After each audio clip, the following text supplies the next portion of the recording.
Robby, go ahead. Hey, good day, afternoon. Good day, everyone. Welcome this afternoon to our Rotary meeting scheduled for, what month are we in? August 25th, 2020. And that's for the recording. We're going to start this meeting with Bo Dean giving us an invocation and pledge of allegiance. Thanks, Bo. Good afternoon, Rotarians. If you'll join me in a moment of prayer and meditation, just wanted to extend, Heavenly Father, God of many names, we come together again as Rotary Service Above Self, and we give you great thanks in being able to come together today as a united body. Even across this distance, we are connected in our commonality of service and in care for one another. We are thankful for the embrace that you have brought to Jean and to Joe in bringing them home and giving them a place of eternal rest and eternal peace. And we thank them for all the time that we have had to share with them in all of our fellowship. We offer all of our condolences and our thanks and our thoughts to their family, especially for his daughter, Ellen, and for the family and as a whole. We also today come together in celebration of our new chief and for the leadership that's brought in extending mercy and justice and building each other up, to the simplicity that comes at hand with someone who knows and understands the world around us and sees a better world each and every day by bringing those to hold accountability, but also to bring reconciliation in sometimes where there's brokenness and trauma. In all of the things that we do it with the abundance that we're given, and we use it in the full resources that we have at our disposal. And we give thanks for that. In all your humble names we pray, amen. For those that will, rise in either body and or spirit and face whatever flag you have at your disposal and repeat with us the Pledge of Allegiance. I pledge allegiance to the flag of the United States of America and to the republic for which it stands, one nation, under God, indivisible, with liberty and justice for all. Thanks, everybody.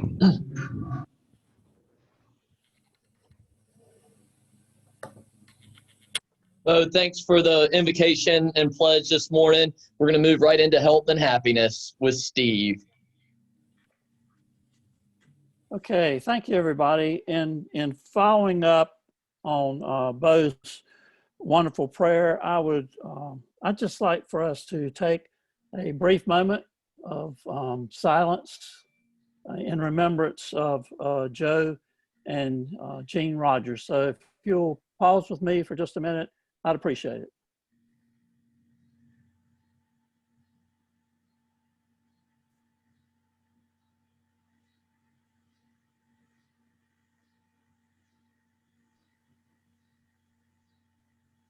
Thank you. Just following up on that, I will say that this past week for everybody, or last week, was really tough for a lot of people.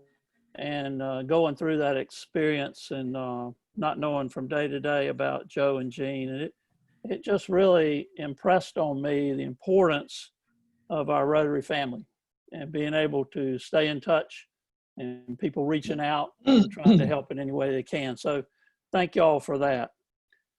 Dale Smith also has a birthday along with Ellen tomorrow. So happy birthday to those two. John Lilly's going to follow up on the 30th with his birthday, and then also Albert Corbett. He has his birthday on the 31st. I did talk to Reed Murkison, and his dad, John, who's been recovering from COVID, is making good progress and doing well. Mike Bowden and Gail did celebrate their 50th anniversary. Knowing Gail, she's a saint, and I guess Mike put it best. He says, I think those bumps on her shoulders are actually wings. Joe Augustine is, and I see Carolyn on here too, so if you want to jump in, Joe's at Brightmoor now. I think it's okay to say, you know, he had lung cancer many years ago, and unfortunately that has come back.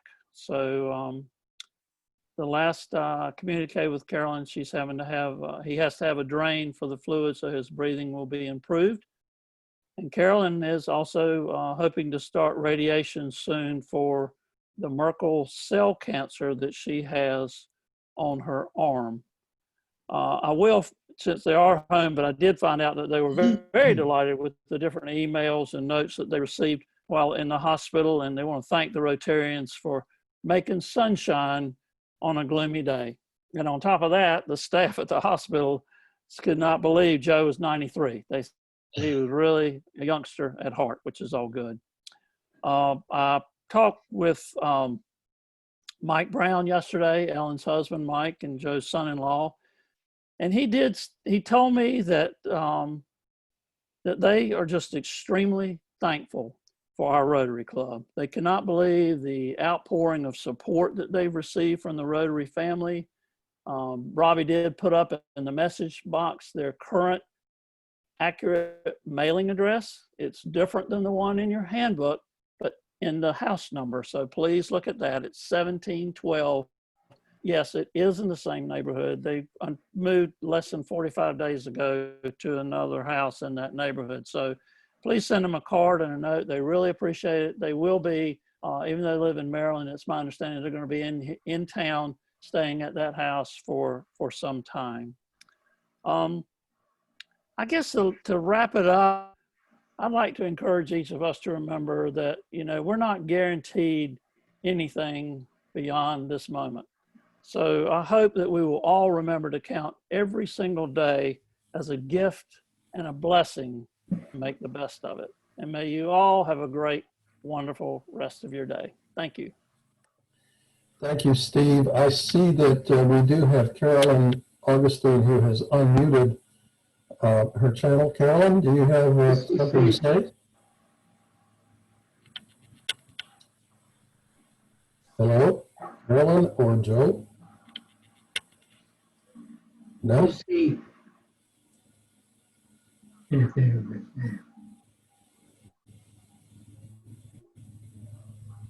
ahead and say something, folks, if you want to say something to our group.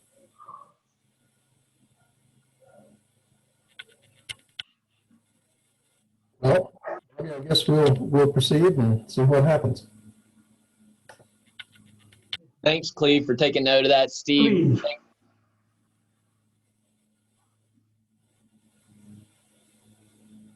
Hello?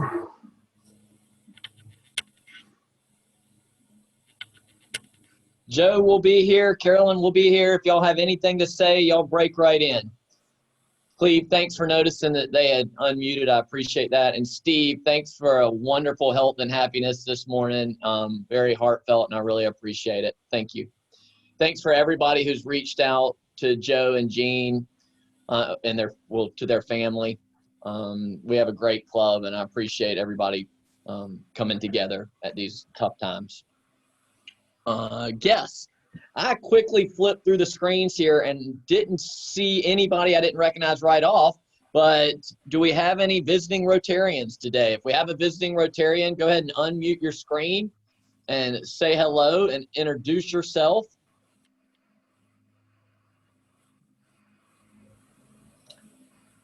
Vince Jurek? This is Vince Jurek from the famous South Brunswick Island Rotary Club. Welcome, Vince. Thanks for visiting with us. Great to see you. Do we have any visitors? Does any Rotarian have a visitor with them in their screen, or any visitors they've invited to join our Zoom meeting? If you do, unmute yourself and you can introduce them.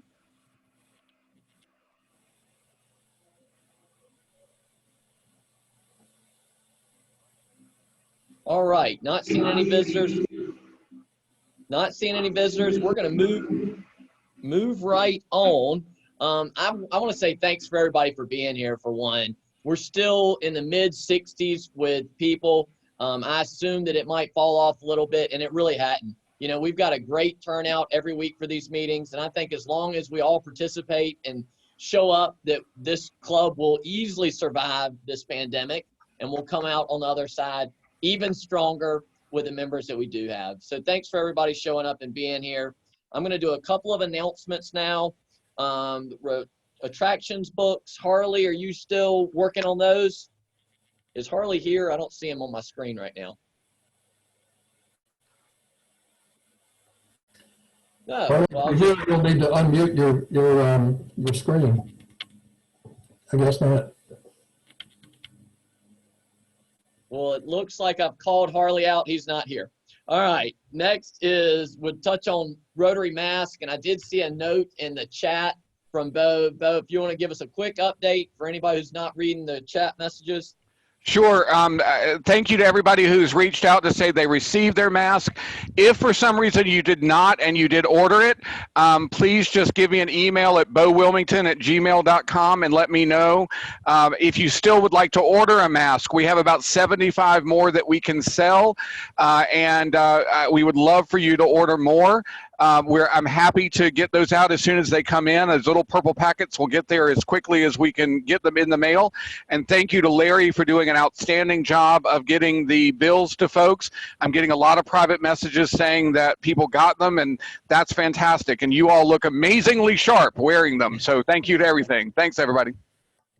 That reminds me, if anybody has a mask with them and gets pictures in a cool location, let us know so John can put it in the next Rotary brochure that he puts together. That would be fun to see some cool pictures of us with our mask in special places. Next, I'm going to just touch on a fundraiser that we're doing this year. For the 10, 11 years I've been in the club, we've always had really cool fundraisers.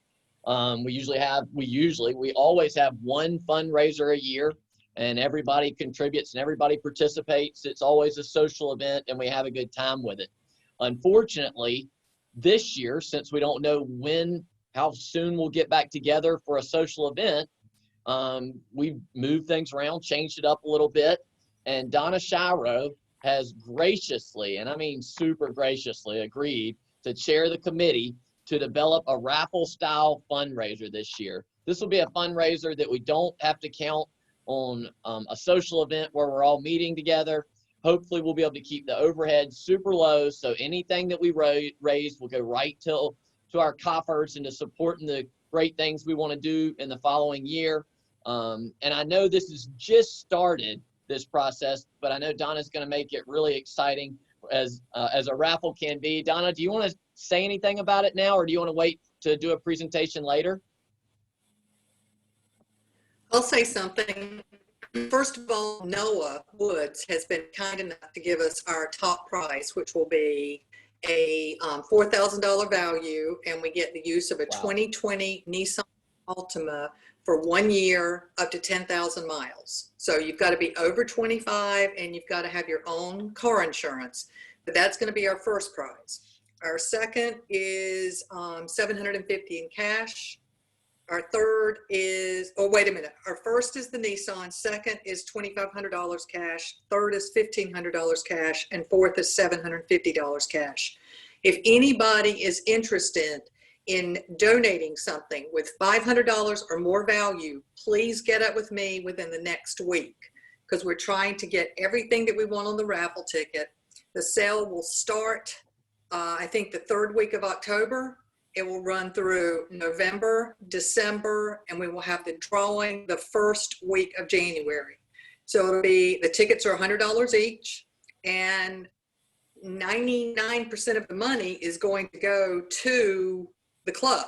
There's no charge in this, so no cost involved. So other than the prize money, of course. But anyhow, so start saving your money, $100. If you don't want to put your name on the ticket and you want to put somebody or a nonprofit, feel free to do so, but we'll work it out, and it's going to be a great fundraiser.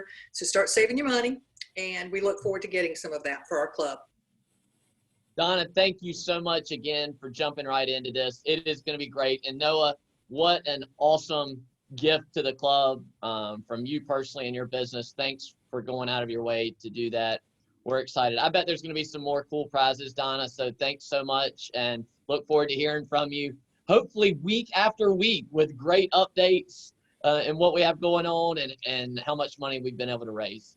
thanks everybody. And I don't think Donna mentioned it, but just like we have in past fundraisers, we would hope that everybody would be involved for a couple of tickets in this, whether you want to give them as gifts or whether you want to sell them to friends or family.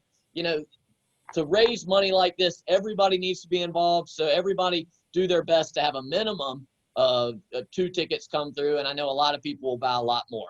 Thanks again, Donna. All right. That takes us to the most exciting part of the day. I get to introduce Ben David, who's going to introduce our Police Chief Donny Williams. Ben, take it away. Thank you, Robby, and good afternoon, everyone. Let me start by saying to our chief, I know you've been here before to this club to watch us hand out the hardware to all the officers you work alongside in service above self. One thing that makes us such a great club is the great generation has been so much a part of the fiber of this club, and we're hurting today because we lost a member of our greatest generation over this weekend in Joe Rogers and his wife, Jean. And there's 2 other members of the greatest generation who are hopefully listening in right now, and that's Joe and Carolyn Augustine, and we just wish them Godspeed on a quick recovery and hopefully getting amongst us soon. It's a great pleasure for me to introduce a man who I regard as a friend. We've been co-workers now for a couple of decades, but Donny Williams, I'm just going to start with his personal life, is married to Victoria, and together they parent 2 incredible sons. He is a native of Wilmington and very proud of his deep roots here and his structured upbringing in the Creekwood housing community by a single mother. Chief Williams holds a Bachelor of Arts degree from Mount Olive College in Management and Organizational Development, and he's a graduate of the Administrative Officers Management Program at NC State University. He has worked with the Wilmington Police Department now for 29 years. He actually got his start at the agency in a summer youth worker program and was actually assigned to the office of the chief. So that was kind of foreshadowing. He served as a police cadet before becoming a sworn law officer in December of 1992. He has worked at various patrol and specialized assignments, including the Crime Prevention Unit, DARE, and the Housing Unit. During his time as police captain, he managed the Support Services Division, where he oversaw the agency's $24 million budget for several years. He also oversaw the Vice and Narcotics and Criminal Investigation Division and the Patrol Unit, the agency's largest division. If I were to list off all his awards and recognitions, we'd be here far too long, but suffice it to say, he has had a very decorated career. His heart for our community's youth is evident, and he's credited with expanding the agency's Police Activities League, also called PAL, which now includes 4 sports: basketball, soccer, Olympic wrestling, and cheer and dance. There's more than 500 kids who participate in PAL activities each year. Donny Williams was unanimously approved to be our interim chief by the City Council on Tuesday, January 21st, and he stepped into that role on February 2nd. After that trial period, he was unanimously appointed Chief of Police of the Wilmington Police Department by the City Council on Tuesday, June 23rd of this year. It is my great privilege, and I know that we'll have some time for questions and answers as we move through this, but it's my great privilege to call upon now my friend, Donny Williams, as he tells us a little bit more about the mission of the WPD and his work in it. With that, Chief, I'm going to turn it over to you.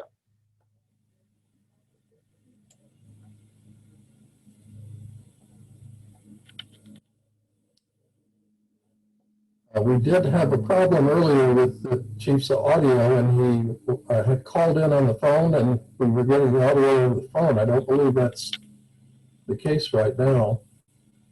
Chief, if you can see us or hear us, would you please join us?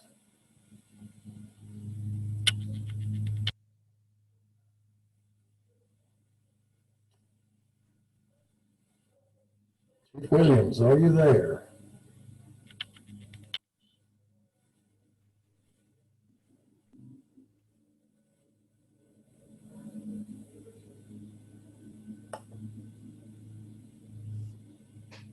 I am asking him to unmute. Can you hear me? Sure can. There we go. All right, great. Thank you so much for having me. And what I was saying to Ben is thank you for those words. I am still getting an echo, guys. Let me try something. If there's a speaker on your computer that you could turn off, that might help, Chief. Yeah, I'm shutting my phone down because for some reason it connected into my cell phone and I don't know why. So I'm just on my office phone now. Are we hearing everything good now? Yes, sir. Okay, as I was saying to Ben, just thank you for the years of friendship, fellowship, and guidance. Ben, when him and John first came to the area, they were young prosecutors, and I had the privilege of working with them on a few high-profile cases, including one where I was the victim, and they took care of me. So, and they always have. Ben did a real good job of getting into my background. So basically, I'm going to get into what's going on right now with the Wilmington Police Department. We're currently going through what I like to call a cultural reset. Chief Evangelist did an outstanding job as a police chief for 15 years. And these have been some big shoes to fill, but a lot of things changed when he retired. Pandemic was the first thing, and George Floyd. And those things really shined a light on law enforcement. And it's not that we're doing anything that I think is intentionally wrong. It's just that it's a time for us to look at changing some of the things that we do. And my first day on the job should have been one of the greatest days of my career. As I tell people, my dream was to be a sergeant, and that was it. So my dream actually came true in 2003, but God had a bigger purpose for me, and I went on to become a lieutenant, a captain, an assistant chief, deputy chief, so forth. But the day that I started as a police chief should be one of the greatest days that you get to be the police chief and the community that you grew up in. And there were a lot of great police chiefs ahead of me, Evangelist, Darrell Bristol, Ricky Simpson, Cease, and then Bob Wadman. Unfortunately for me, that first day, I was thrust into the national spotlight because I had to fire 3 officers for making racist comments that were captured on an in-car video system. And I'm gonna be honest, people say, God, that had to be hard for you. Firing them was not hard. That was very easy, and it should be easy for any police chief to do that. The hard part was, how do we sell that to our community and maintain calm? Because we were, to me, at one of the worst places we could be with all of the civil unhappiness that we had that was taking place. And I think we did a heck of a job on getting past that week. So, as I said earlier, time for a cultural reset, and that's where we're at now. One of the first things that I did was I got in my truck and I rode, and I drove for probably about 2 or 3 hours, and I just cleared my mind and I cut the police radio off, I cut the radio off, just my cell phone off, and just cleared my mind and just tried to think of everything that we needed to do and what would our steps be. I'm gonna be honest, I was getting solicitations from all over the country. People were sending me emails suggesting this, suggesting that. And my first thing is, I am the professional that the city of Wilmington hired to run the police department. And even though I appreciate comments and suggestions, I know what this department needs. I've been here for 29 years as an employee, and I worked my way up through the ranks. I've been a BLET, and I've worked in every possible division and most positions except for being a detective. I was never a detective. So the first thing I thought of was, we need to have a clear vision And my vision as a chief, every employee needs to know what that vision is. We needed to have values because we did not have values as a police department. We had a mission statement, but the mission statement was done back in 1996 and it had no updating to it. So one of the first things that we did is we put a committee together. I gave them some guidance and we defined our vision, our values, and our mission. We then decided that moving forward, employee performance, when we get through the budget process, our transmittal letters, strategic plans, anything that we do will tie back to our vision, our values, and our mission. Basically, I'm gonna quote one of my captains, Tom Tillman, everything that we do as a police department, we all need to be rowing in the same direction. So that was the first step. The next thing that was important is I needed to meet with every individual officer, and I need to let them know that come June 23rd, it's a new day. I like accountability, and there's things that I'm going to expect because as a new chief, I want to leave my legacy within this organization and do what is right for our community. So we started those one-on-one meetings, and you notice I said officers. I have purposely not met with our sergeants, our lieutenants. And the reason being is I wanted to make sure we had the vision and the values down good before we met with them. But I've met with the officers. Out of 168 officers, 59 corporals, I've probably met with about 120 of them, each one of them for 15 to 20 minutes, and I've laid down my expectations. There are some things that I told them that they will be fired if they go out and do. And then I wanted to hear from them what was going on with them. That was just so important to me. So got that out of the way. The next thing that we needed to start talking about is what I consider the wall of transparency. And I want you to visualize a brick wall. You have the police on one side of the wall, you have the community on the other side of the wall. It's a solid brick wall. Each one of those bricks represents something, such as a citizen review board or hiring boards or juvenile investigations or personnel laws. There are some bricks that we can pull out of the wall, and there are some bricks that just cannot come out of the wall. They have to remain. We cannot get into juvenile investigations. We cannot get into certain things. So the goal is to pull as many of those bricks that can be pulled out of the wall, but you still leave the wall standing. So one of the things that we're going to do to change our culture is called Project Able. And it's based off of a model that the New Orleans Police Department did. And it stands for ethical policing and being courageous. And this all originated from New Orleans, and New Orleans was under a federal consent decree, and they had some serious issues in New Orleans. Basically what Project Able is it teaches your employees how to spot mistakes that other employees are making and how to correct those mistakes.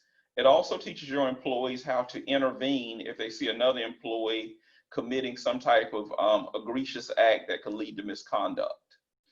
We are an early adopter of Project Able. Right now, there's only 2 North Carolina departments on board with this. This is us, the Fayetteville PD. Some of our other contemporaries are NYPD, LAPD, Baltimore PD, New Orleans. So we are the small fish in the pond, but there's about 8 police departments throughout this country that are working with Georgetown University's Law Center. And next month, we will send 2 officers, 2 captains, basically, and they will be trained in the Project Able model, and they will bring it back to the Wilmington Police Department. This active, and ABLE stands for Active Bystandership for Law Enforcement. This type of training is not new. It's new to law enforcement, but it's not new to certain industries like our airline industry. They have taught air crews this type of training for years because you don't want a co-pilot sitting there and not saying anything and the pilot makes a mistake and crash the plane. Or in the medical field, you don't want a doctor performing a surgery and you have others in the operating room watching the mistake and they don't do anything to intervene. So I think it's going to be neat, and I think it's going to become the model for law enforcement throughout the country. And I'm just so proud that our agency will be an early adopter of Project ABLE. Implicit bias training. We have reached out to Dr. Lori Friedel, and she is one of the leading experts in the country on implicit bias. She was more than willing to work with us due to what happened with the 3 officers. So we are thinking around October or November, and this is a partnership with Cape Fear Community College. We will get Dr. Friedel in here. And I am just so excited to be able to get my hands on Dr. Friedel. And her group will come in. We'll do a 2-day train-the-trainer for 20 instructors, which I have handpicked. We will then do an 8-hour command course for our upper command staff. And then we will do a 4-hour community session where we will have up to 35 of our community members take part in same. Some other things that we have done in addition to ABLE and the fair and impartial policing, we are trying to involve citizens in as much as the policing process as we can. I ran promotional boards here recently for the ranks of lieutenant and captain. Normally, our promotional boards are 100% law enforcement officers from other parts of the state. With the lieutenant's process, our promotional board was 80% citizens, 20% law enforcement. With our captain's board, our promotional makeup was 60% citizen, 20% city leadership team, and 20% law enforcement. Our city attorney is actively looking at instituting a citizens review board with the blessings of council, which they will ultimately have to vote on it. We want to take our time and do this. This will be a multi-year process. It's not going to happen overnight. There will be some things that will have to be changed up in Raleigh. Cash bail, the whole reform around cash bail. We are about to take part in a pilot program with Winston-Salem, Elizabeth City State, and there's one other police department, Chapel Hill. And this will be done by the UNC School of Government. And we are going to look at being a pilot site for releasing very minor offenses on citation versus making full custodial arrest and taking them into custody. And what we're looking at here is our jail population numbers, efficiencies for us, because it's more efficient to release on a citation, and lessening confrontations when you're having to physically take someone into custody. And with where we're at right now with COVID, we really don't need to be taking people in custody unless we absolutely have to. So the timing for this project is real good. So we have 3 major pilot projects going on right now. ABLE, we had a fair and impartial policing, and then we have the citation in lieu of arrest project. Stress on our officers. I picked a heck of a time to become a police chief. There's just a lot of stress, a lot of pressure on our officers. Some of our officers feel that the world is just out to get them, and we have reassured them there are a lot of people out there that support you. And one of the things that we want to do with our people is we are working on creating some safe places inside the station to where our officers can come in, they can take their lunch break, and they can relax. Prior to me taking over as interim chief, our officers worked 12-hour shifts. They were only given a 30-minute lunch break. One of the things that I changed immediately, they now receive an hour for lunch. And what we're working on doing, we're going to use some drug seizure money. We're looking at some donations. We have a professional design firm that has volunteered their time. We're going to design a few quiet spaces where officers can come in the station during their lunch break. They can take their gun belt off. If they just want to read a book, they can read a book. If they just need to close their eyes for a few minutes, they can do that.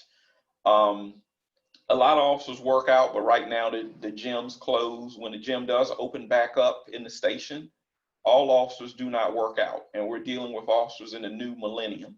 So one of the things that we're going to do is we're going to set up some video game consoles in the station, so they can come in on their break, they can come in on their lunchtime, and they can play video games. We just want something to get their mind off of the stress of being out in the field.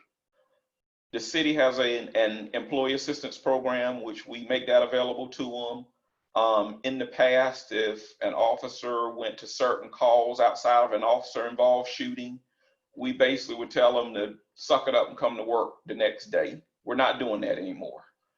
We had 2 senior officers recently witness a suicide. The man took his life right in front of the officers.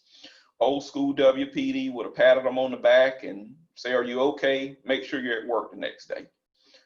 The new approach, we immediately put those officers on administrative leave. And we have a third-party vendor that offers us psychological services, and they were referred to that vendor.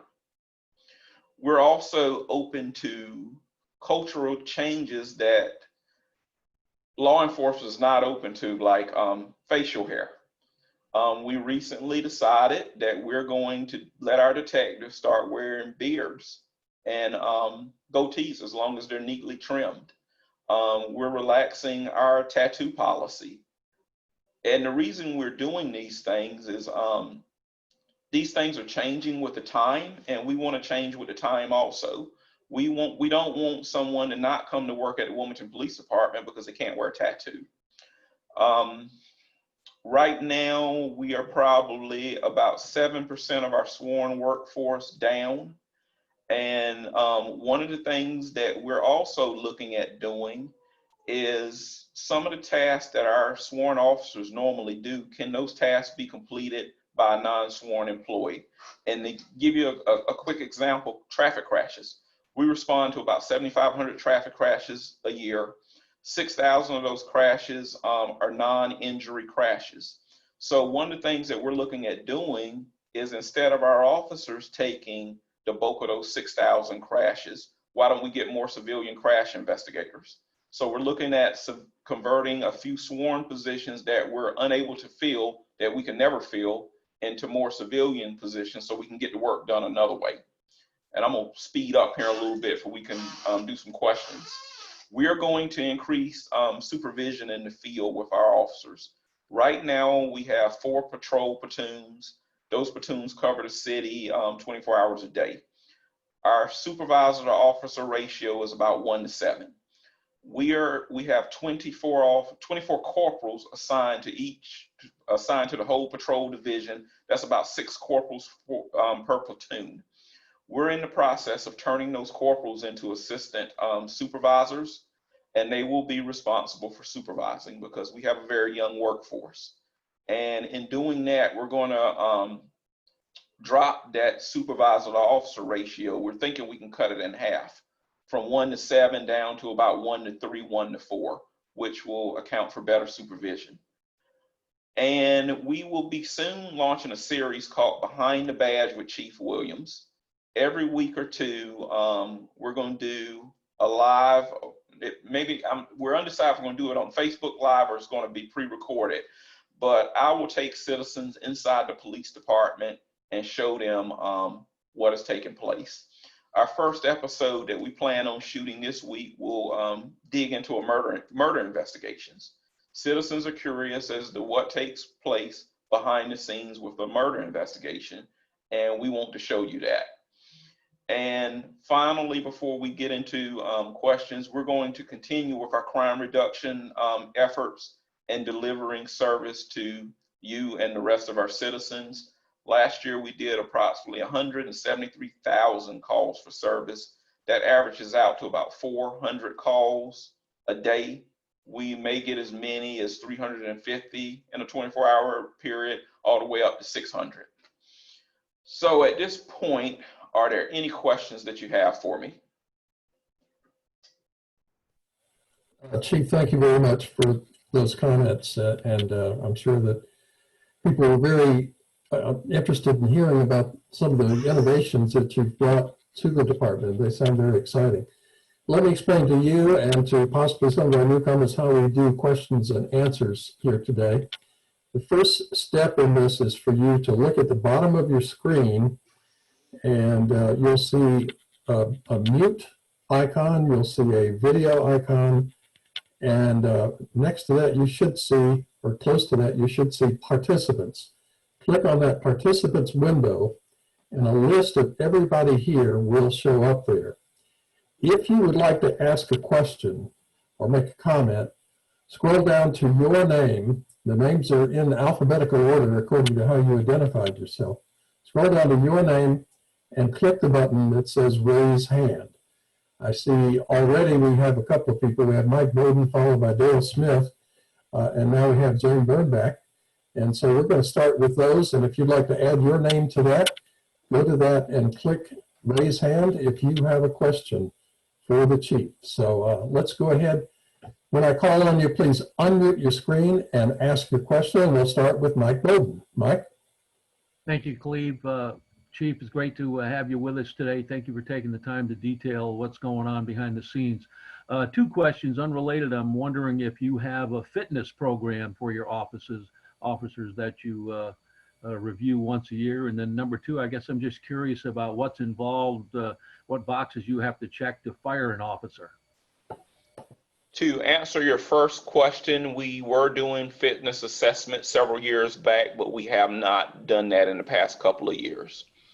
To fire an officer, they have to do something that's very egregious, or they have to do a combination of things. The city has a progressive discipline policy, and the first step in the formal policy is the first written reminder. Second written reminder, you're supposed to suspend them.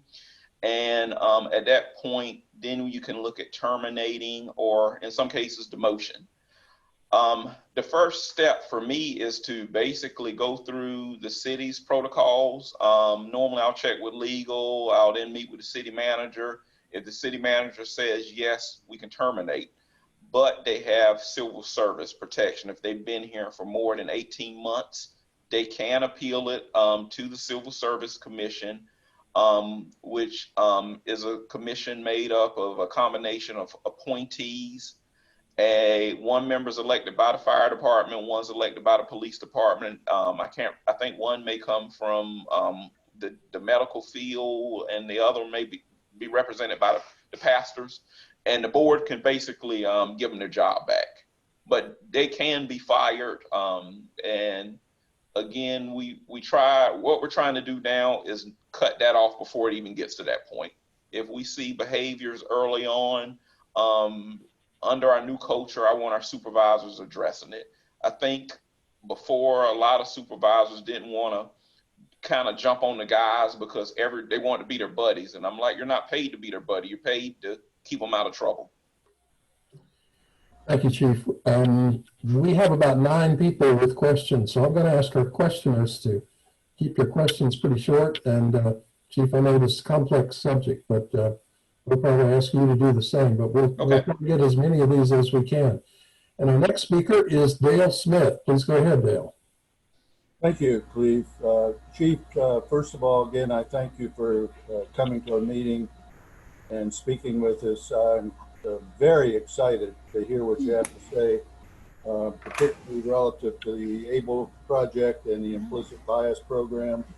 Those are things that I'd like to see in the Rotary Club and throughout the community, frankly. So that's wonderful news. You mentioned the values and mission. Could you please, and vision, could you please state for us the vision statement and the values? Yes, our vision statement is we're going to strive to honor, to be a source of honor and integrity for our citizens of the great city. We're dedicated to maintaining and improving the quality of life for all citizens by providing a safe and desirable place to work. And this is the important part to me. Our workforce remains resilient, innovative, well-trained, and diverse in its positive approaches to an ever-growing community. We're committed to serving the city with honesty and dignity. And our core values are professionalism, excellence, accountability, integrity, courage, and community engagement. Thank you, Chief. Our next questioner is Jane Burnback. Jane, you'll need to unmute your screen and go ahead with your question. Thank you, Cleve. Chief Williams, I want to first start by thanking you for your service for all these years. I know the industry you have chosen to dedicate your life to is a very difficult one, especially these days. Both Katrina and I are very looking forward to welcoming you to Good Shepherd. I just had one question behind the badge. That sounds really exciting. How does a citizen get in on that program? You will have the opportunity to email us at the Office of the Chief. And if there's a topic that you want us to talk about in a future episode, that's how we're going to determine what the future episodes look like. Okay, great. Well, thank you for doing that. I think it's a great connection between the citizens and the police department. Thank you. Okay, thank you, Jane, and thank you, Chief. And our next questioner is Kathy Barlow. Kathy, unmute your screen and go ahead with your question, please. Good afternoon, Chief. I just want to ask you, you mentioned the range of 350 responses to 600 in a 24-hour period. How many officers do we have that are making those responses? If I had to put a number on it, you probably have about 40 to 50 officers that are running the bulk of those calls. Okay, that's a lot, but thank you so much. Thank you. Thank you, Kathy. Next is Matt's iPad. Mr. iPad, go ahead and unmute yourself and ask your question, please. Yes, Chief. Excellent initiatives. Commend you on your aggressive actions to handle bias, et cetera. And stepping into the role with the George Floyd incident, I mean, it's tough. But my key point is culture, and cultural change is very, very difficult. We see the thin blue line, and I'm a former firefighter, and so I work with law enforcement all the time. How do you propose to address the true systemic cultural changes that are required of departments? It starts with me. First of all, I don't believe in that blue line thinking, and I never have believed in it. And there's some things that we're doing that that's unique to us. For example, marked patrol cars. Right now, I can tell you I only have 4 marked K9 trucks with tinted windows, with 5 K9 trucks and 2 cars. Moving forward, we don't tint windows on patrol cars. We want citizens to be able to see our police officers. If you notice, none of my officers wear green pants. They're not allowed to be worn because it looks militaristic. Those are some of the things you do to change that blue line thinking. And I think my people know me enough that I love this community. I care about this community. I'm from this community. I have family members that live in some of these areas where we're having issues with. So to sum it all up, it starts with me. That's how you change that blue line thinking. Thank you, Chief. Thank you, Chief. Our next questioner is Laura Lyle. Laura, would you please unmute yourself and ask your question, please? Thank you. Go ahead. Thank you. Chief Williams, I am dating myself, but I am a child of the officer-friendly era in the early 70s, and I wondered if there was any thought that that program might come back. I believe that, there were coloring books, and police came in frequently into my elementary school, and a policeman honestly is the first person that I would look for if I was in trouble, running up to them, just because that's what my mindset has always been. Not necessarily in the schools for us, but once we get past COVID, we believe heavily in community engagement. You probably don't know this, but years ago we had the ice cream truck out of a van that wasn't enough for us. We got rid of the van about a year ago, and we took a larger vehicle, and we have a community engagement truck that's actually sitting out in the parking lot where we can do ice cream, snow cones, popcorn. And once we get past this new COVID, we want to be heavily out in the community, handing things out to people. I think community engagement is just the key for any law enforcement agency. You have to engage your community, and not just your kids, but your adults also. I want to thank our questioners and the chief for keeping their questions and answers brief. Our next questioner is Terry Smith. Terry, if you would, please unmute your screen and go ahead with your question. Go ahead. Hey, Chief, and once again, thank you for your service and what you're going to do for this community. My question is, during some of the protests over the past several months, I've seen YouTube videos in downtown where protesters are just taunting your officers. I mean, like within 12 inches, and their resilience to just stand down and kind of take it. You know, how do you prepare? How do you talk to them? How have they been trained? And just kudos to them for taking that. I mean, a normal person, you know I couldn't. It would be rough. And second to that too is, can you speak about the impact of outside infiltrators coming into our community to try and stir up some of these protests? I've heard, you know, conversations about that type of thing also. Thank you. Yes, our officers are very resilient, and they know what's on the line here. And I will say that a lot of them knew that it was better to take it than to force a confrontation that would end up in the national spotlight. As far as outside agitators, we were hearing information, and we did get some information that there was some that came in the initial nights. But at the end of the day, the DA, the sheriff, and we came together, and our city's intact. I think we had a few businesses had a few broken windows and 2 windows broken out of patrol cars. That was it. Thank you. Our next questioner is Albert Corbett. Albert, you're already unmuted, so go ahead with your question, please. Thank you, Chief. Appreciate your being here. After this COVID passes, and hopefully it will, you've had a police citizens academy, have you not, in the past? And could that be reinstituted again in the perhaps this spring? They're actually going on now virtual. We just finished up a virtual Citizens of Police Academy, and we have another one, I think, that is starting the week of September 21st, but don't quote me on the actual start week. But Who do you contact? Letitia Holiday, and I don't have her number off the top of my head, but if you call the main number at 343-3600 and ask for Letitia Holiday, our crime prevention specialist, she can get you connected in the virtual academy. That's a great opportunity. All right, thank you, Albert. Our next questioner is John Meal. John, you are still muted, so if you would unmute your mic and go right ahead. Chief, in some of the larger cities, particularly the ones that have had more turmoil, apparently the chiefs have reported a couple of problems. And the one is people trying to retire or leave the profession, and the other one is the idea that they're a little bit scared to push forward what would normally be their duties in this climate. How have you seen any of that, and what steps are you taking to make sure that doesn't get out of the box here in Wilmington?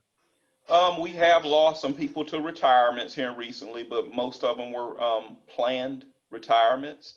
And some of the steps that we've taken is we try to talk to our people. We try to make the working conditions better for them. And I'm gonna be honest with you, in the one-on-one meetings, you know, if it comes up that they're scared, I would rather for them to go ahead and resign if they're scared to do this work versus getting you, the citizen, hurt, me hurt, or themselves hurt or killed. But right now, as I think I mentioned earlier, we're probably about 7-8% of our workforce down right now, which isn't, it's concerning, but it's not overly concerned, because during the recession, we were up to 15-20% down as far as positions. Thank you. Thanks. I'm going to pause us here for just a minute and ask our president, Robby. Robby, it's 1:25. Do you want to close out the meeting at 1:30. We do have 2 more people on the line with questions. Should I go ahead and finish that, or how do you want to do it? Yeah, let's try and finish those 2 questions. Okay. Thanks. All right. I'm going to ask Mr. Brevity, Rob Zapple himself, to unmute his mic and go ahead with his question. Thanks, Cleve.